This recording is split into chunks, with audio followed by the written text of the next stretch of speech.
আসসালামু আলাইকুম বন্ধুরা, আজকে আমি ডিম আর ফুলকপি দিয়ে একটা সবজি বানিয়ে দেখাবো।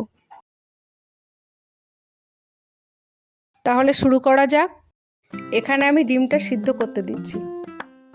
এখানে একটা ফুলকপি, এক পিস আলু, এক পিস টমেটো, একটা পেঁয়াজ আর একটা কাঁচা লঙ্কা কেটে নিয়েছি। ডিম সিদ্ধ হয়ে গেছে, ডিমটাকে এবার আমি ছাড়িয়ে নেব। সামান্য একটু তেল দিয়েছি, নুন আর হলুদ দিয়ে ডিমটাকে ভেজে নেব।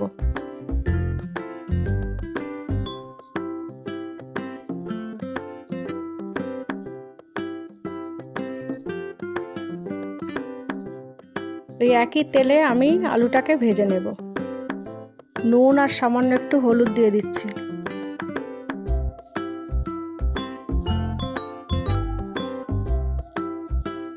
আলুটা ভাজা হয়ে গিয়েছে, তুলে নিচ্ছি।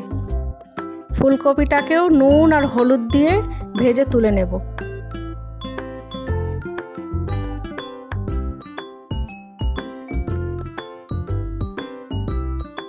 দু তিন চামচের মতো তেল দিয়ে দিচ্ছি।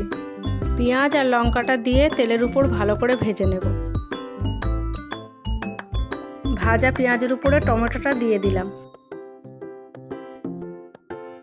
টমেটোটা ভাজা হয়ে গেছে, এক চামচ নুন দিয়ে দিলাম, এক চামচ মরিচ, হাফ চামচ হলুদ, এক চামচ লঙ্কার গুঁড়ো দিয়ে দিলাম, এক চামচ আদা রসুন বাটা।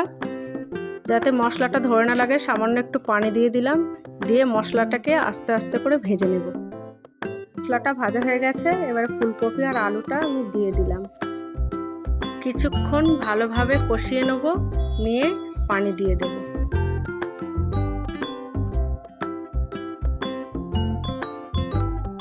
দশ মিনিটের মতো লো ফ্লেমে রেখে তুলে নেব।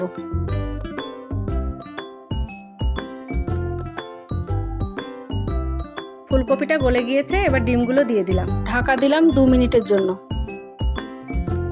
একবার হলেও এইভাবে বাড়িতে বানিয়ে দেখবেন, আশা করি ভালো লাগবে। রেসিপিটি ভালো লেগে থাকলে আমার চ্যানেলকে সাবস্ক্রাইব করুন আর লাইক, শেয়ার আর একটি কমেন্ট করে জানাবেন কেমন হয়েছে। আল্লাহ হাফেজ।